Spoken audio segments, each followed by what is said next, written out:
Stay with me, because the man they laughed at in Gate B12 owned more of that airport than anyone standing there knew. The first laugh came 3 seconds after Ethan Cole stepped into the boarding area. It was quiet at first. Just a sharp little chuckle from a businessman in a navy cashmere coat sitting near the first-class lane. Then another. Then whispers spreading through the terminal like perfume in cold air. Ethan barely reacted. He stood near the digital departure screen, holding an old brown carry-on with faded corners and a worn leather handle that looked older than some of the passengers waiting to board Flight 247 to New York. His gray jacket had wrinkles near the sleeves.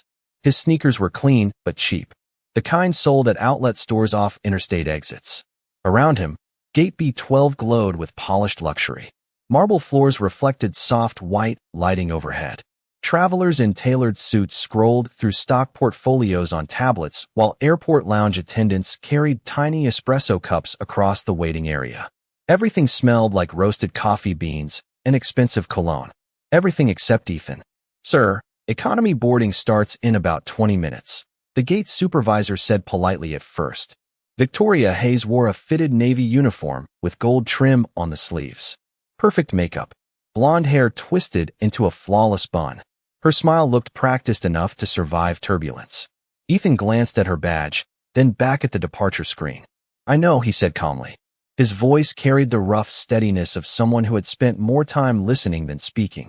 Victoria frowned slightly. "Then I'll need you to wait behind the marked line until your group is called." A few nearby passengers looked over immediately. A tall man sitting near the priority lane crossed one leg over the other and smirked openly. Daniel Mercer, tech investor, private club member, one of those men who treated airports like personal kingdoms. He loosened his Rolex cuff just enough for people to notice it. "Looks like somebody wandered into the wrong line," he said loudly enough for half the gate to hear. More laughter followed. Ethan didn't move, didn't apologize either. He simply rested one hand on the handle of his suitcase and kept watching the flight information screen blinking above them. Boarding soon. Final security check complete. Outside the giant windows, rain slid slowly across the runway lights, turning the tarmac into a river of gold reflections. "Sir," Victoria's tone sharpened this time, "I'm going to need you to step away from the first-class boarding lane." Ethan finally looked at her fully. Not angry, not embarrassed, just tired. The kind of tired that settles behind a person's eyes after life takes something it never gives back. "This flight won't leave without me," he said quietly. Silence hit the gate for half a second. Then Daniel burst into laughter. "Oh, this is good," he said, looking around for an audience. Did everybody hear that? Phones started lifting. Tiny glowing screens pointed toward Ethan from different angles. A teenage boy near the charging station whispered, "Is this guy serious?" Even Victoria looked uncomfortable now. "Sir," she said carefully, "if you don't have a valid first-class boarding pass, you cannot remain in this area." Ethan slowly reached into the inside pocket of his jacket. Several passengers leaned forward expecting him to pull out some crumpled economy ticket. Instead, he removed an old silver boarding pass sleeve with no airline logo visible anymore, its edges softened by years of use. Victoria took it carefully, already preparing herself for another awkward conversation. Then her expression changed. Just slightly, but enough. Victoria lowered her eyes to the silver sleeve in her hand. The laughter around the gate faded into scattered whispers as she turned it over carefully beneath the white terminal lights. There was no barcode, no boarding group number, no printed seat assignment, just a faded embossed symbol nearly rubbed away by time. Daniel leaned sideways in his chair and laughed again. "What is that supposed to be? A museum pass?" A few people nearby chuckled nervously, but Victoria did not join them this time. Her fingers tightened slightly around the sleeve. She had worked for Skirichair for 11 years, long enough to recognize old branding from the company archives they showed during executive training videos. Her stomach tightened. "Where did you get this?" she asked quietly. Ethan answered without hesitation. "They gave it to me a long time ago." Daniel rolled his eyes dramatically. "Fantastic. We have an airport philosopher now." More phones lifted toward Ethan. Olivia Bennett stood near the charging station, holding her phone chest high, recording silently while pretending to check messages. Her reporter instincts had started buzzing 5 minutes ago. Something about the old man did not fit the story everyone else thought they were watching.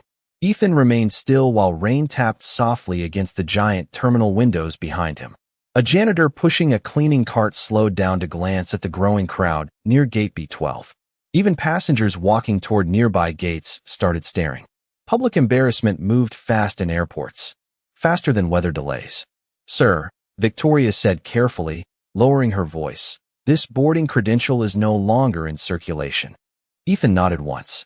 "I know." "Then why are you carrying it?" she asked. For the first time, a flicker of emotion crossed Ethan's face. Not anger. Something heavier. "Because somebody once told me never to throw it away." The answer confused her even more. Daniel stood up now, smoothing the front of his expensive coat before walking closer. "This is ridiculous," he announced loudly. "People paid real money for these seats. If he does not belong here, remove him." Several first-class passengers nodded immediately. One woman muttered something about airport security standards. Another man whispered that Ethan looked unstable. Ethan heard all of it. His expression never changed. That calmness started irritating Daniel more than any argument could have. "Let me guess," Daniel said with a grin. "You are secretly the owner of the airline?" A few scattered laughs returned. Ethan looked at him for a long moment. Then he said quietly, "No, just one of the men who kept it alive." The sentence landed strangely in the air. Olivia lowered her phone slightly. Victoria stared at Ethan harder now, searching his face. Somewhere beneath the gray beard and tired eyes, something felt familiar. Before she could speak again, her radio crackled sharply against her hip. "Gate B12, confirm delay status," a voice said through static. Victoria quickly pressed the button. "No delay yet," she answered automatically, though her attention never left Ethan. Then another voice cut through the line unexpectedly. "Mail. Urgent. Who is handling B12 right now?"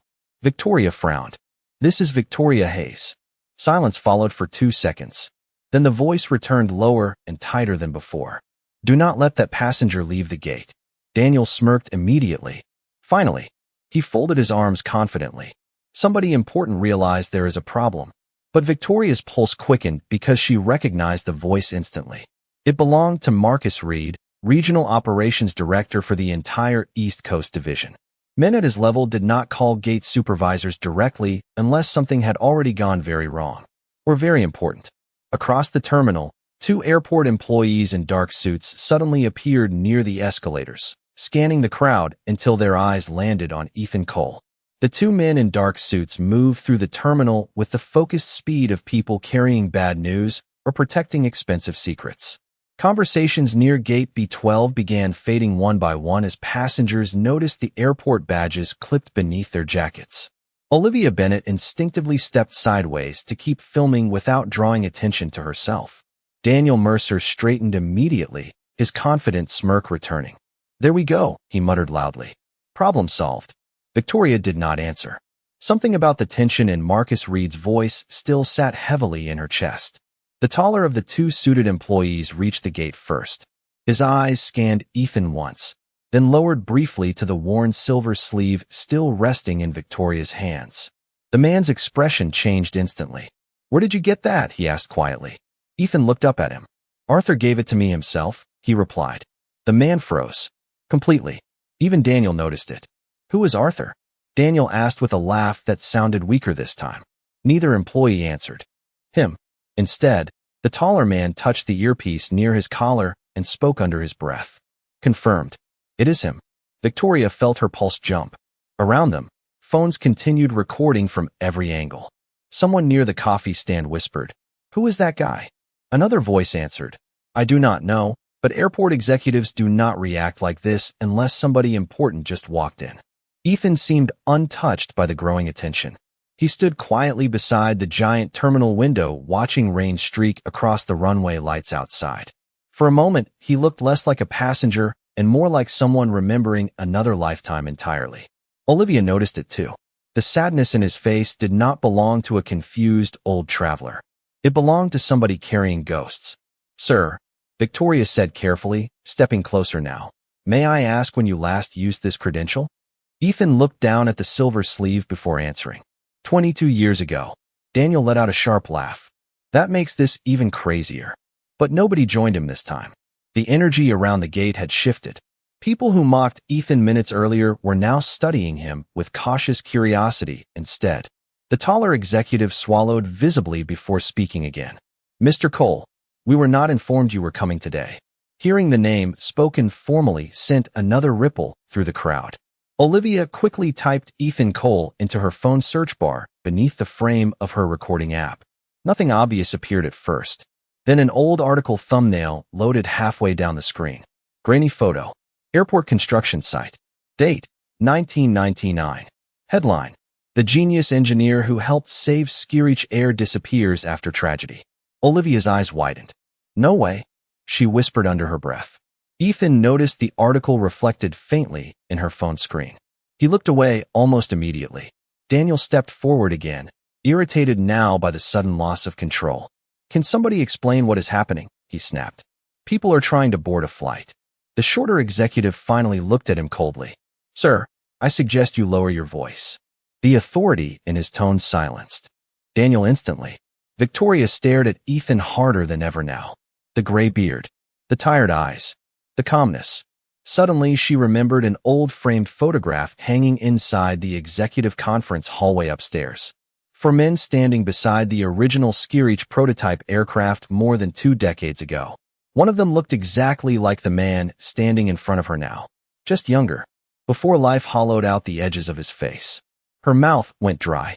"You are Ethan Cole," she whispered. Ethan gave the smallest nod imaginable. No pride, no satisfaction, just acceptance. Around gate B12, dozens of passengers stopped pretending not to listen. Even the terminal noise seemed quieter somehow. Then Marcus Reed himself appeared at the far end of the concourse, moving fast enough that 2 assistants struggled to keep up with him. And the moment Daniel Mercer saw one of the most powerful executives in the airline personally hurrying toward the old man in wrinkled clothes, the color slowly drained from his face. Marcus Reed rarely ran in public. People at Skirich Air joked that the regional operations director moved with the calm precision of a machine built from expensive suits and shareholder pressure. But tonight he crossed the terminal fast enough to draw stares from travelers halfway down the concourse. His polished shoes struck the marble floor in sharp echoes as he approached gate B12 with 2 assistants struggling behind him, carrying tablets and folders. By the time he reached Ethan Cole, the entire boarding area had fallen nearly silent. Marcus stopped 3 feet away from the old man and immediately straightened his posture. "Mr. Cole," he said carefully, slightly out of breath, "we were told you declined all executive accommodations." Ethan gave a faint shrug. "I came for the flight, Marcus, not a parade." Hearing them speak like old acquaintances sent another wave of confusion through the crowd. Daniel Mercer blinked twice, clearly trying to recalculate everything happening around him. Victoria still held the silver boarding sleeve carefully in both hands now, like something fragile enough to break history itself. Marcus noticed her immediately. "You recognized it?" he asked quietly. Victoria nodded once. "The founder credential from the original launch team." Marcus gave a small approving nod. There are only 4 left in existence. Nearby passengers exchanged stunned looks. Olivia Bennett kept recording every second, her heart pounding harder the longer this unfolded. The comments exploding beneath her live stream were already moving too fast to read. "Who is he? Is this real? Wait, that is Ethan Cole." Somebody in the terminal whispered, "My dad used to talk about him." Another answered, "I thought he died years ago." Ethan seemed uncomfortable with every word being spoken. His eyes stayed fixed on the rain outside instead of the growing crowd around him. Marcus lowered his voice slightly. "Arthur is on his way." For the first time all evening, Ethan's expression shifted. Just a little. A flicker of hesitation passed across his face before disappearing again. "He should not have bothered," Ethan replied quietly. Marcus almost smiled. "Sir," he insisted. Daniel suddenly stepped forward, refusing to lose control completely. "Excuse me," he interrupted sharply. "But are we seriously delaying boarding because some retired engineer showed up with an expired airport pass?" The words landed badly this time. Several passengers glanced at Daniel with visible discomfort instead of amusement.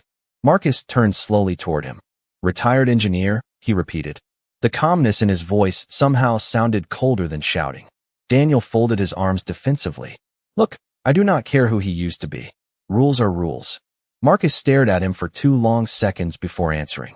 Mr. Mercer, Ethan Cole designed the emergency fuel stabilization system that saved this airline from bankruptcy after the Denver disaster in 2001. Silence crashed through the gate. Even Daniel stopped moving. Marcus continued. Without his work, Skirich Air would not exist today. A woman near the charging station lowered her phone slowly. Another passenger whispered, "Oh my God." Ethan looked uncomfortable hearing it spoken out loud. "That was a long time ago," he muttered. Marcus ignored the comment gently.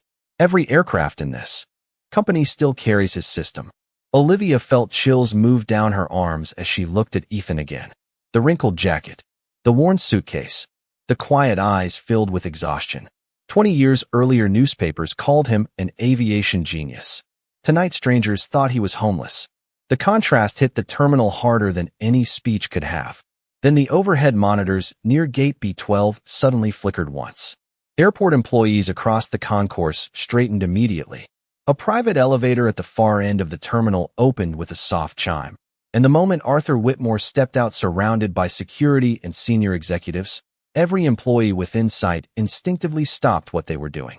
Arthur Whitmore was 73 years old and still carried himself like a man who could silence a boardroom with a single glance. The founder and chief executive officer of Skirich Air rarely appeared in public anymore. Financial networks speculated about his health every few months. Aviation magazines called him the last titan of American commercial flight. But tonight he walked through Terminal C without slowing once, his dark overcoat moving behind him like a storm cloud as senior executives struggled to match his pace. Conversations across the concourse faded completely. Employees straightened instinctively. One gate agent near the neighboring terminal almost dropped her tablet when she recognized him. Arthur ignored everyone. His eyes locked onto Ethan Cole from nearly 50 yards away. For a brief moment, the entire airport seemed suspended between breaths. Daniel Mercer stepped backward without realizing it. Olivia Bennett lowered her phone slightly, stunned by the expression on Arthur Whitmore's face. It was not corporate authority. It was relief. Deep and human and almost painful to witness. Ethan remained still beside the terminal window as Arthur finally reached him. The old billionaire stopped only inches away. Neither man spoke immediately. 20 years of history hung silently between them while rain crawled down the glass behind Ethan in silver streaks. Then Arthur exhaled softly and said, "You disappeared again." Ethan gave the faintest, tired smile. "I was trying to avoid this exact situation." A few nervous laughs escaped from nearby passengers, but nobody truly relaxed. Arthur looked at him carefully, his expression tightening around the eyes. "You should have called me. You would have sent a jet," Ethan answered.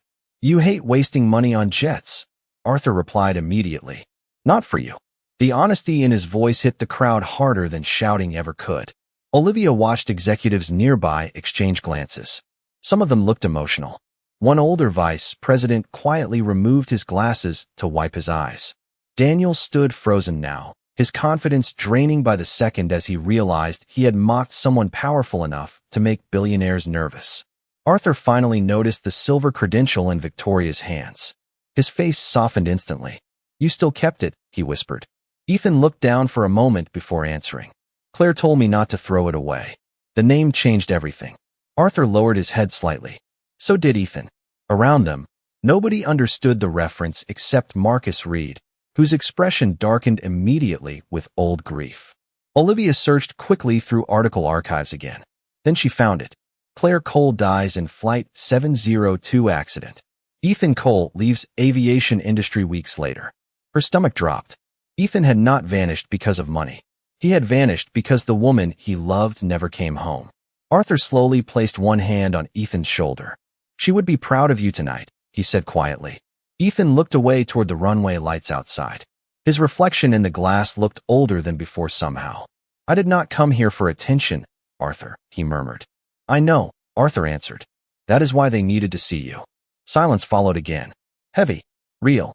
Nearby passengers who laughed earlier now looked openly ashamed. Victoria felt heat rising into her face as she remembered asking Ethan to leave the boarding lane. Daniel avoided eye contact with everyone around him. Even his expensive confidence seemed smaller now beneath the cold white terminal lights. Then Arthur turned slowly toward the crowd gathered around Gate B12. His voice, remained calm, but every word carried through the terminal perfectly. The man standing in front of you sacrificed more for this airline than anyone in this building. Nobody moved. Nobody even looked at their phones anymore. Arthur continued. 22 years ago, after the Denver fuel failure nearly destroyed Scary Chair, Ethan Cole rebuilt the stabilization system himself while grieving the loss of his wife. Several passengers gasped quietly. Arthur's eyes hardened slightly now. And tonight some of you laughed at him because his jacket was old. The silence afterward felt unbearable. No one at Gate B12 spoke for several seconds after Arthur Whitmore's words settled over the terminal. The silence felt heavier than humiliation. It felt personal. Daniel Mercer looked around as if searching for somebody else to blame, but every pair of eyes near the boarding lane had already shifted toward him. The businessman who laughed the loudest now stood completely alone beneath the cold airport lights. Ethan noticed it immediately. "Arthur," he said quietly, "let it go." Arthur looked at him with disbelief. "They humiliated you." Ethan adjusted the sleeve of his old gray jacket slowly. "People judge what they understand. It is easier than asking questions." The calmness in his voice only deepened the shame spreading across the gate. Victoria Hayes lowered her eyes to the marble floor. She had spent years training employees to recognize high-value passengers by appearance, status indicators, and loyalty tiers. Expensive watches, designer luggage, tailored coats, everything Ethan lacked. Now she realized the man who helped build the airline had walked straight through her system unnoticed because grief did not wear luxury branding. Olivia Bennett continued recording while comments flooded her live stream faster than she could process them. 20,000 viewers. 50,000. Then 100,000. Clips from the terminal had already started spreading across social media under captions like "The man they laughed at built the airline," and "Billionaire CEO stops airport after recognizing old passenger." A teenager near the charging station quietly whispered, "This is going viral." Ethan seemed almost uncomfortable with every second of attention. "I never wanted any of this online," he muttered softly. Olivia heard him and lowered her phone slightly. For the first time all evening, she felt guilty for filming. Arthur noticed Daniel standing rigid near the priority lane. "You," he said sharply. Daniel swallowed immediately. "Sir, I did not know who he was." Arthur's expression hardened. "That is exactly the problem." The words landed like a door slamming shut. Several passengers nearby looked away in embarrassment. Arthur stepped closer, his voice calm but impossible to ignore.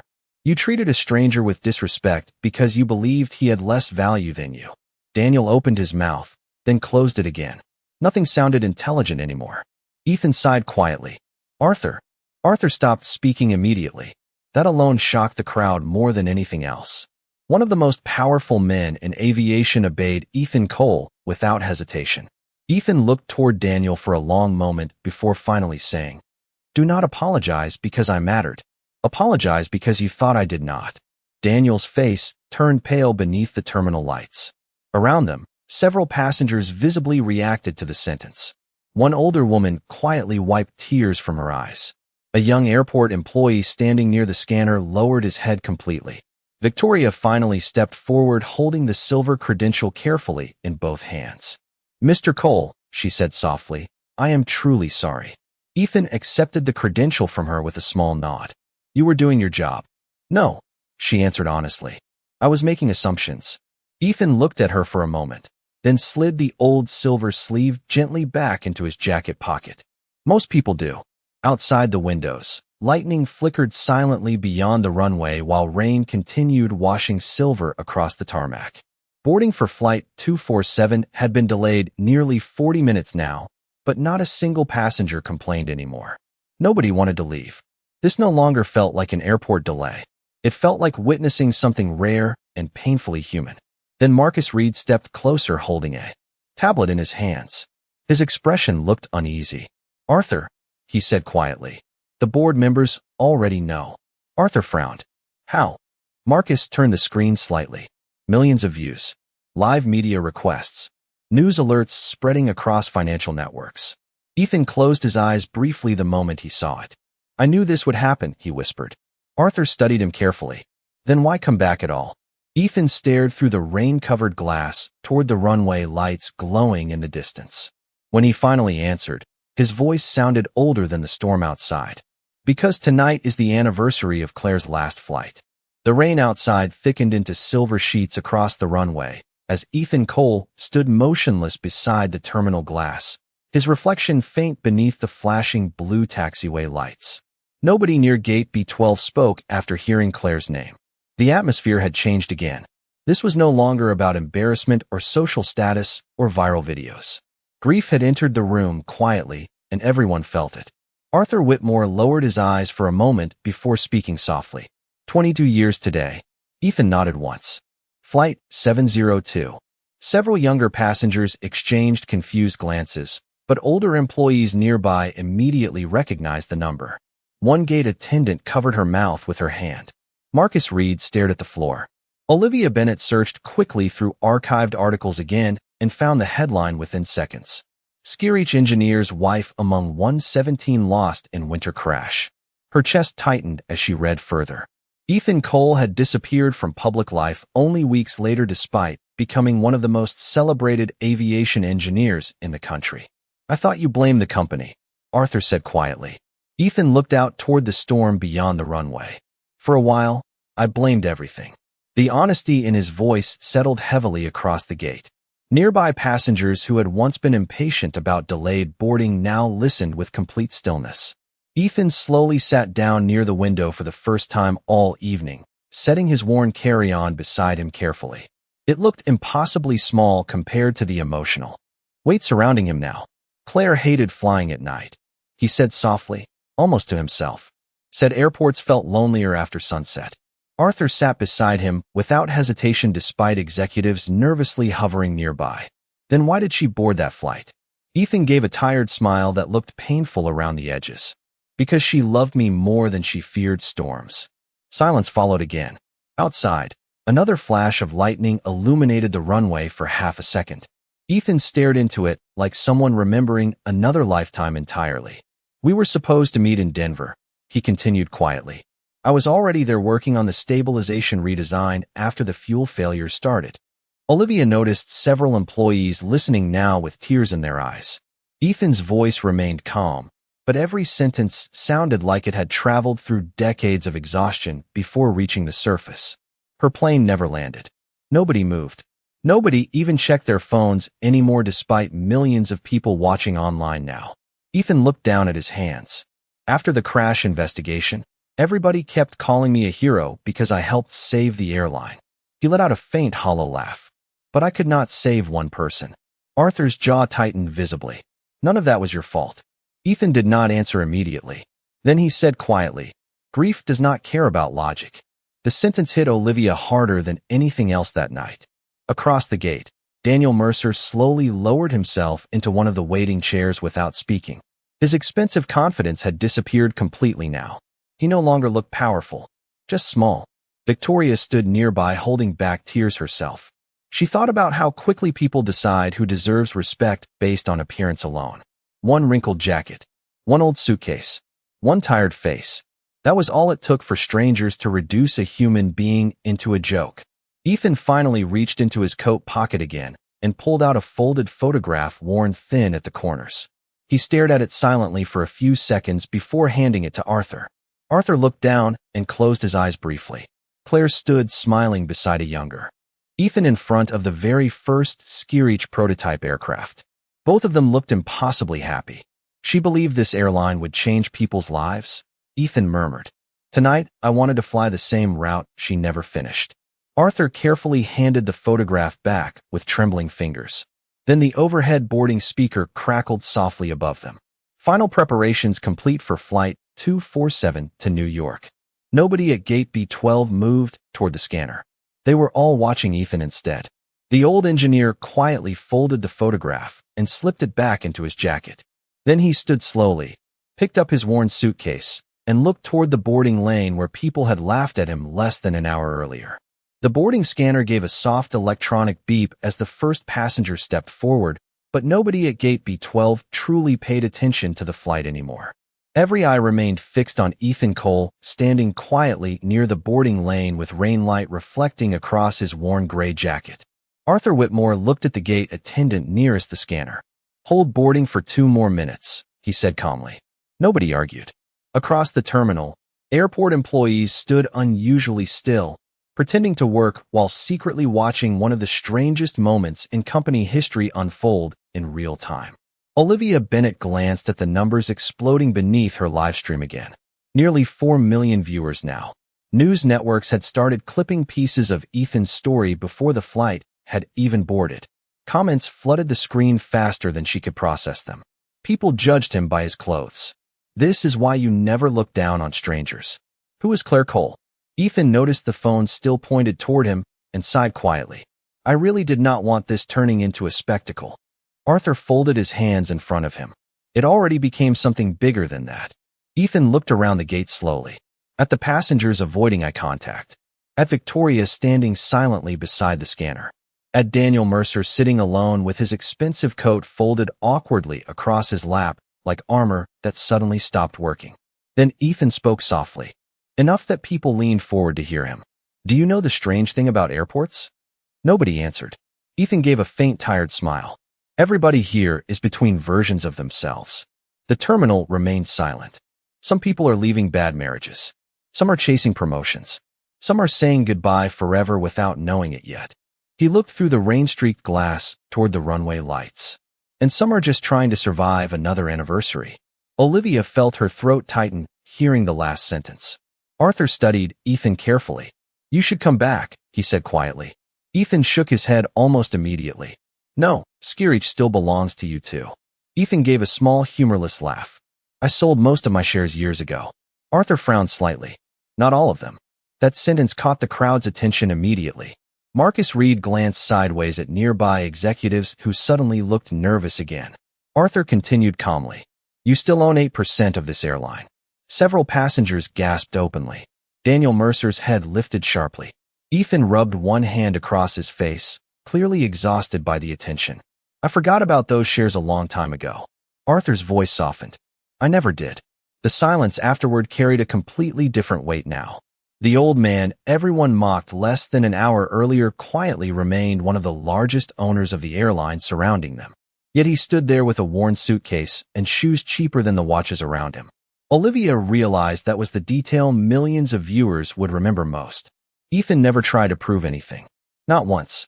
Then a little girl near the back of the gate tugged gently on her mother's sleeve. Mom, she whispered too loudly. Why was everybody mean to him? The question sliced through the terminal more sharply than any executive speech. Her mother looked embarrassed and lowered her eyes. But Ethan turned toward the child with the gentlest expression anyone had seen from him all evening. People get scared when somebody looks different from what they expect, he told her softly. It happens sometimes. The girl frowned thoughtfully. That is sad. Ethan nodded once. Yeah, he whispered. Sometimes it really is. Even Daniel looked visibly shaken hearing that exchange. Victoria quietly wiped tears from beneath one eye before quickly composing herself again. Then the pilot for Flight 247 suddenly appeared at the gate entrance, still wearing his captain's hat and navy coat. He walked directly toward Ethan without hesitation. The entire terminal watched in silence as the captain stopped in front of the old engineer and extended his hand respectfully. Mr. Cole, he said, his voice thick with emotion, it would be an honor to fly you to New York tonight. The captain's hand remained extended in the soft white glow of Gate B12 while rain rolled endlessly across the runway outside. Ethan Cole looked at the hand for a moment, as though he were staring across 22 years instead of a few feet of terminal floor. Then he shook it gently. Thank you, Captain, he said quietly. The pilot nodded once, emotion tightening his voice. Sir, every pilot flying for Skirich still trains on systems you designed. Ethan gave a faint smile that barely reached his eyes. Then let us hope I built them well. A few nervous laughs passed through the gate, softer this time, warmer. The tension that had filled the terminal earlier no longer felt cruel. It felt human. Arthur Whitmore glanced toward the boarding scanner and finally nodded. Begin boarding. Nobody rushed forward.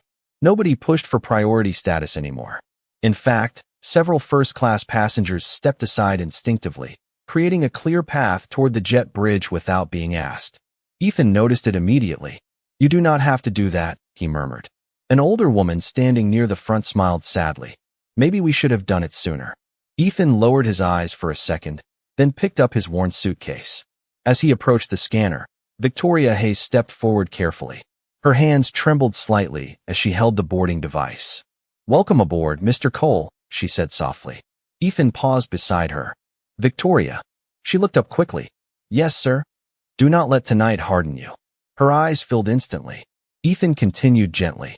"Embarrassment teaches people faster than anger ever will." She nodded once, unable to speak. The scanner gave a clean electronic beep as his boarding pass cleared.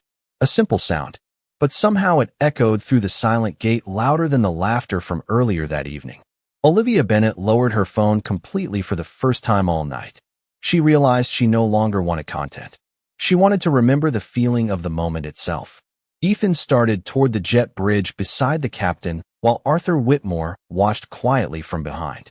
Halfway down the entrance corridor, Ethan stopped unexpectedly and turned back toward the gate one final time. Hundreds of eyes met his at once. Passengers, executives, employees, strangers who mocked him less than 2 hours earlier. Ethan looked at them calmly beneath the soft airport lights. "Claire used to say airports reveal who people really are," he said quietly. Nobody moved. Some people become kinder because they know everyone is carrying something invisible. His eyes drifted briefly toward Daniel Mercer, sitting silently near the terminal window. And some people only learn that lesson when life humiliates them first. Daniel lowered his head completely. Ethan did not say another word after that. He simply turned and